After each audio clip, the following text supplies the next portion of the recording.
Hare Krishna, Radhe Radhe. Welcome to my channel. आशा करती हूँ आप अच्छी होंगी, स्वस्थ होंगी और मंगल में होंगे।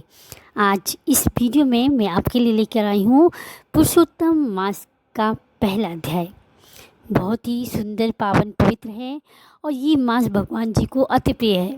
पुरुषोत्तम भगवान जी ने अपना नाम दिया है और ये इतना फलकारी महीना है कि आपको जो भी आप कर्म करते हैं उसका आपको लाख गुना मिलता है। थोड़ी सी पूजा करने के बाद भी आपको बहुत अधिक फल मिलेगा। भगवान जी की भक्ति मिलेगी, भगवान जी प्रसन्न होंगे और आपकी सुख, समृद्धि, धन, वैभव, किसी चीज़ की आपकी घर में कमी नहीं होगी। और नियम से पुरुषोत्तम मास महत्तम अध्याय सुनने से भी भगवान जी बहुत प्रसन्न होते हैं। तो आज इस वीडियो में मैं आपके लिए लेकर आई हूँ पुरुषोत्तम मास महत्तम अध्याय 1। बड़ी श्रद्धा के साथ सुनिएगा। पहले अपनी गणेश जी महाराज को याद करेंगे, फिर अपने गुरु महाराज को, और फिर पुरुषोत्तम मास महत्तम अध्याय 1 का श्रवण करेंगे। आइए सुनते हैं। जय गणेश गिरिजा सुमन मंगल मूल सुजान, कहते अयोध्या दास तुम देव अवे वरदान। बोलो गणेश जी महाराज की जय। गुरु गोविंद दो खड़े काके लागो पाए, बलिहारी गुरु आपने गोविंद दियो बताए। बोलिए अपने अपने गुरु महाराज की जय। लक्ष्मी नारायण भगवान की जय। वृंदावन बिहारी लाल की जय। पुरुषोत्तम मास भगवान जी की जय। आइए श्रवण करते हैं पुरुषोत्तम मास महत्तम अध्याय 1। नेमी शरण में श्री सुखदेव जी महाराज का आगमन हुआ। कल्प वृक्ष के समान भक्तजनों की सभी मनोरथ पूर्ण करने वाले, वृंदावन की शोभा के अधिपति, अलौकिक कार्यों द्वारा समस्त लोगों को चकित करने वाले वृंदावन बिहारी पुरुषोत्तम भगवान को मैं नमस्कार करती हूँ। नारायण नरोत्तम और देवी सरस्वती और श्री व्यास जी को मैं प्रणाम करके भक्ति की कामना करती हूँ। एक समय बहुत बड़ा यज्ञ करने की इच्छा से परम पवित्र नैमिषारण्य तीर्थ में बहुत से मुनि आए। ये सब ऋषि अंगों से सहित वेदों को जानने वाले, ब्रह्मनिष्ठ, संसार की भलाई और परोपकार करने वाले, दूसरों के हित में हमेशा तत्पर रहने वाले ये सभी ऋषि अपने शिष्यों के साथ एकत्रित हुए। इधर तीर्थ यात्रा की इच्छा से सूर्य अपने आश्रम से निकले और पृथ्वी पर भ्रमण करते हुए उसी समय वो भी अपने शिष्यों के साथ नैमिषारण्य तीर्थ में पधारे। उन्होंने पेड़ की लाल छाल को धारण किया हुआ था। वे प्रसन्न मुख, शांत, परमार्थ, उत्तम गुणों से युक्त, संपूर्ण आनंदों से परिपूर्ण, तुलसी की माला से सुशोभित, जटा के मुकुट से विभूषित, समस्त आपत्तियों से रक्षा करने वाले, अलौकिक चमत्कार को दिखाने वाले, भगवान के परम मंत्र को जपते हुए समस्त शास्त्रों के सार को जानने वाले, संपूर्ण प्राणियों के हित में लगे हुए, अपनी इंद्रियों और क्रोध को जीतने वाले, अज्ञान प्राप्त कर आत्मज्ञान प्राप्त कर सांसारिक बंधनों से मुक्त हो, जगत गुरु श्री व्यास जी की तरह उन्हीं की तरह इच्छा और वासना रहित विभिन्न गुणों से युक्त सूजी महाराज शोभामान हो रहे थे।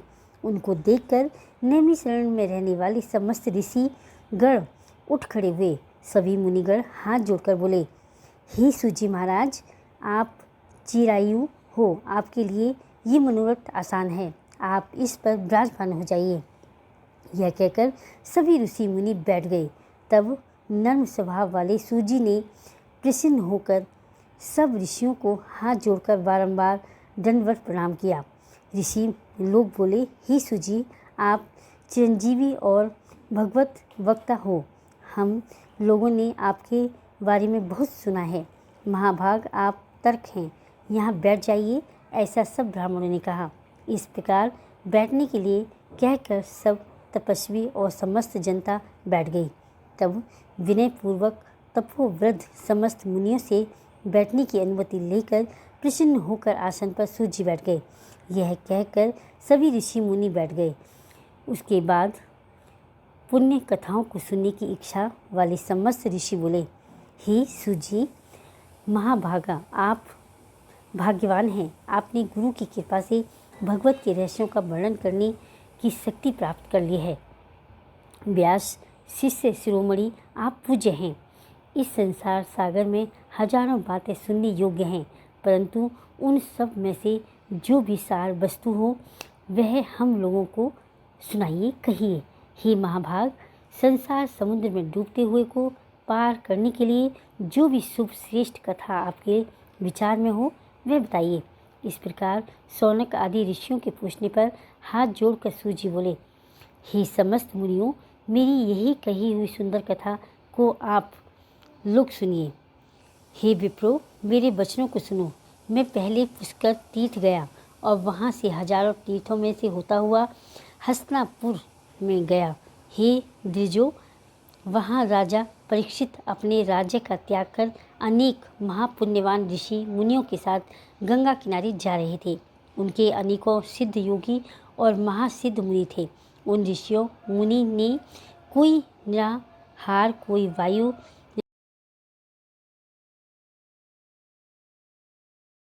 को ग्रहण करने वाला, कोई जल पीकर, कोई पत्ते खाकर, कोई श्वास ही लेकर, कोई फलाहार खाकर और कोई फैन यानी पानी के झाग का आहार करते थे।